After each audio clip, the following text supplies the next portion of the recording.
What is happening, maniacs and bookworms alike? And welcome to another episode of Media Fiend Book Club. I am your amazing host, Media Fiend, and I'm glad to see you guys. Thank you guys for coming back. And yes, as you saw in the previous video and in the title, we have a little book that is based off a TV show that's, in my opinion, the greatest TV show ever made, and that is Supernatural, Witch's Canyon. And this says, Sam and Dean have set out on a road trip to the Grand Canyon, but this is no vacation for the brothers. On a stretch of deserted ranch land just beyond the canyon's stunning vistas, mysterious murder sprees have occurred every 40 years. The area's inhabitants have been few and far between in the past years, but a nearby megamall is about to celebrate its grand opening and attract thousands of fresh victims. The Winchester boys are determined to protect locals and shoppers alike, but they never anticipated they'd be fighting a group of killers so vicious, so this vindictive, this dead. A deadly horde of animal spirits and human ghosts has arisen to terrorize this tiny corner of the Arizona desert. If Sam and Dean can't figure out why, the wide open spaces of the West will once again become a desolate frontier, and the Witch's Canyon will be the brothers' final resting place. So, what does your boy Media Fiend have to say about Supernatural Witch's Canyon? This book was interesting, is what I'm going to say. I did enjoy the book. It was a little out there. It was a lot. It was confusing at the time. But anything with Sam and Dean Winchester, I'm all for. So like it said in the back, they go to the Grand Canyon because there's a string of murders that happens every 40 years. And they're trying to figure out why, what's going on, and they're trying to stop it before, for good. So we're at the start of the 40-year mark. And let me tell you something. In this book, a lot of people die.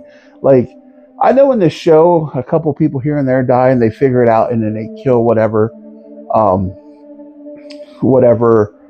the monster is that's doing it. But in this book, man, there was a high body count. I mean, for a while there, I didn't think the brothers were going to do it. There was a lot of people being ripped apart by animals. Somebody was scalped. Like, characters in this book that you thought would be more of a help to the brothers really weren't. And then, like, to come full circle at the end, where the one lady, Juliet, that they meet at the beginning of the book, she actually lives in a ranch by herself because her husband died, and this ranch is like the center of everything that's going on. There's a reason for that. I'm not going to get too deep into that. But yeah, she lives in basically central hub of why everything's happening the way it's happening. And then you find out later in the book what it is that's happening. But yeah, like, it was weird, like ghost animals attacking them,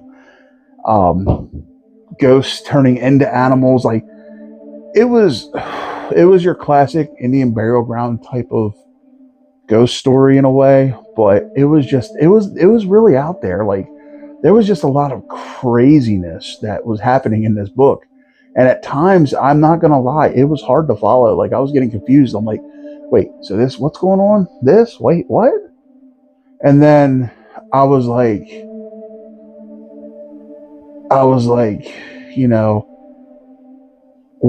what, like, when you're sitting there and you're doing it and it's just going off the rails at certain points, you're just like, no, what, wait, huh? And then it would come back, and then you'd be like, oh, okay. And then again, it would just completely go off the rails. And then I did like the basically shootout at the OK Corral at the mall towards the end of the book when they actually opened the mall. And I'm telling you, the people in this book are idiots. Sam and Dean try to tell these people, don't open the mall. But no, the people don't listen. They put themselves in a predicament where all hell breaks loose.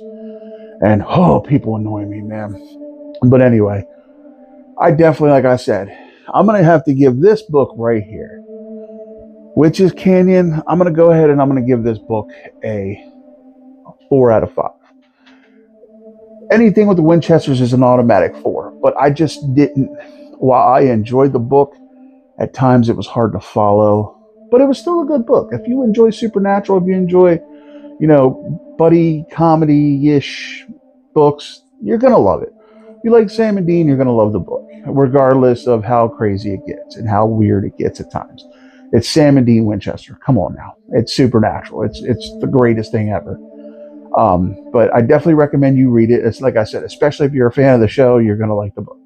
So pick this up if you can. I know it's on Amazon for pretty cheap, but yeah, I definitely recommend you read it. It's a fun ride. For what it is, it's a fun ride.